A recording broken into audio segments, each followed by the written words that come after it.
തൊണ്ടയിൽ ചെറിയൊരു കിച്ച് ഉണ്ട്. അപ്പം ഞാൻ ഇരട്ടി മധുരം ഒന്ന് കഴിച്ച് നോക്കാം. ഇരട്ടി മധുരം ഇങ്ങനെ കഴിച്ചു കഴിഞ്ഞാൽ തൊണ്ട നല്ല സ്വീറ്റായിട്ട് വരും എന്നൊക്കെയാണ് പറഞ്ഞിട്ടുള്ളത്. അപ്പം ഞാനൊന്ന് ട്രൈ ചെയ്യാണ്. പക്ഷേ ഈ ഇരട്ടി മധുരം കൊണ്ട് വേറെ പല ഗുണങ്ങളും ഉണ്ട് കേട്ടോ. ഈ 40 വയസ്സ് കഴിഞ്ഞ സ്ത്രീകളിലാണ് ഏറ്റവും കൂടുതലായിട്ട് ഈ കണ്ണിന് താഴെ കറുത്ത പാടുകളായിട്ട് കാണപ്പെടുന്നത്.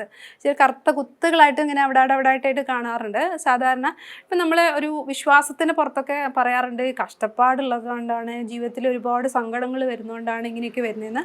അതൊന്നുമല്ല. സത്യം പറഞ്ഞാൽ നമ്മുടെ ശരീരത്തിലെ മെലാനിൻ എന്ന് പറയുന്ന വസ്തു അടിഞ്ഞു കൂടുന്നതാണ് അതിൻ്റെ കാരണം. അങ്ങനെ അടിഞ്ഞു കൂടുമ്പം ആ ഒരു അവസ്ഥയ്ക്ക് പറയാം മെലാസ്മ എന്നാണ്. അതിന് പ്രത്യേകിച്ച് ചൊറിച്ചിലൊന്നും ഉണ്ടാവില്ല, പക്ഷെ അതിനെ കാണുമ്പോൾ ഒരു വൃത്തികേടാണ്.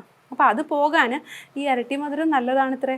ഈ ഇരട്ടി മധുരം പാലിൽ നന്നായിട്ട് മിക്സ് ചെയ്തതിന് ശേഷം നമ്മുടെ ഇവിടെ 2 ഭാഗത്തും എവിടെയാണോ ഈ മാർക്കുള്ളത് അവിടെ തേച്ച് പിടിപ്പിച്ച് കഴിഞ്ഞാൽ കരിമംഗലം ഒരു പരിധിവരെ നീങ്ങും എന്നാണ് പറയുന്നത്.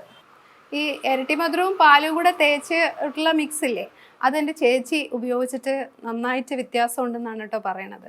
അതുപോലെ മറ്റൊരു ടിപ്പെന്ന് പറയുന്നത് സോയാബീനില്ലേ, നമ്മൾ കറിക്കൊക്കെ വാങ്ങുന്ന സോയാബീൻ, ഇത് 12 മണിക്കൂർ കുതിർത്ത് വെച്ചതിന് ശേഷം നന്നായിട്ട് അരച്ചിട്ട് അതും ഇത് പറഞ്ഞതുപോലെ തന്നെ ഈ കരിമംഗലം ഉള്ള സ്ഥലത്ത് നന്നായിട്ട് തേച്ച് പിടിപ്പിച്ചിട്ട് ഒരു അരമണിക്കൂർ കഴിഞ്ഞ് കഴിഞ്ഞാൽ കഴുകിക്കളഞ്ഞാൽ കരിമംഗലത്തിൻ്റെ പാട് പോകും.